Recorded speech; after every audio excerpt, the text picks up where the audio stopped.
सर्वोच्च न्यायालय पोलीस ठाण्यांमध्ये कार्यरत सीसीटीव्ही नसल्याबद्दल स्वतःहून दखल घेतलेल्या प्रकरणात 26 सप्टेंबर रोजी आदेश देणार आहे। हा मुद्दा देखरेखीचा असल्याचे न्यायमूर्ती विक्रमनाथ आणि संदीप मेहता यांच्या खंडपीठाने या प्रकरणाची सुनावणी करताना निरीक्षण नोंदवले। 4 सप्टेंबर रोजी सर्वोच्च न्यायालयाने हिंदी वर्तमानपत्रातील वृत्ताची स्वतःहून दखल घेतली होती, ज्यामध्ये राजस्थानमध्ये गेल्या 8 महिन्यात पोलीस कोठडीत 11 मृत्यू झाल्याचे म्हटले होते। अहवालानुसार यापैकी 7 घटना उदयपूर विभागातच घडल्याचे नमूद केले होते। सर्वोच्च न्यायालयाने 2018 मध्ये मानवी हक्कांचे उल्लंघन रोखण्यासाठी पोलीस ठाण्यांमध्ये सीसीटीव्ही कॅमेरे बसवण्याचे आदेश दिले होते।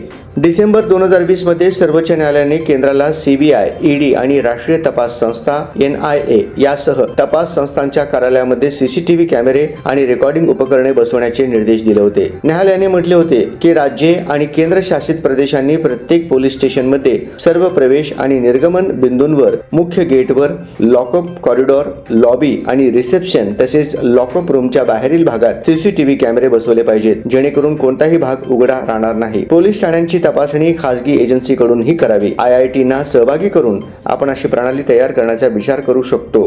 त्यांनी आपल्याला असे सॉफ्टवेअर द्यावे जे प्रत्येक सीसीटीव्ही फीडवर लक्ष ठेवू शकेल। हे निरीक्षण मानवी नसून पूर्णपणे AI आधारित असले पाहिजे, असेही न्यायालयाने म्हटले आहे। दरम्यान राजस्थानमध्ये यावर्षी सुमारे 8 महिन्यात पोलीस कोठडीत 11 मृत्यू झाले आहेत। एकट्या उदयपूर विभागात 7 मृत्यू झाले। ऑगस्टमध्ये राजसमंद जिल्ह्यातील कांक्रोली पोलीस स्टेशन आणि उदयपूर जिल्ह्यातील ऋषभदेव पोलीस स्टेशनमध्ये 2 सराफा व्यापाऱ्यांचा मृत्यू झाला। सर्व प्रकरणांमध्ये माहिती अधिकारांतर्गत माहिती मागितल्यावर पोलीस स्टेशन अधिकारी कधी कॅमेरा, हार्ड डिस्क सदोष, स्टोरेज भरलेले, बॅकअप नसलेले आणि कधी गोपनीयतेचा भंग अशी बेजबाबदार उत्तरे दिली। यामुळे सत्य कधीही लॉकअप मधून बाहेर येत नाही। पोलीस स्टेशनमध्ये मृत्यू आणि आरोपींवरील क्रूरता रोखण्यासाठी सर्वोच्च न्यायालयापासून माहिती आयोगाला आदेश आले आहेत। असे म्हटले आहे की सीसीटीव्ही गोपनीयतेसाठी नाही, तर पोलीस स्टेशनमध्ये निष्पक्षता आणि पारदर्शकता आहे। अलीकडच्या घटनांमध्ये चोरीचे दागिने खरेदी केल्याच्या आरोपाखाली सराफा व्यापाऱ्यांना चौकशीसाठी आणण्यात आले होते।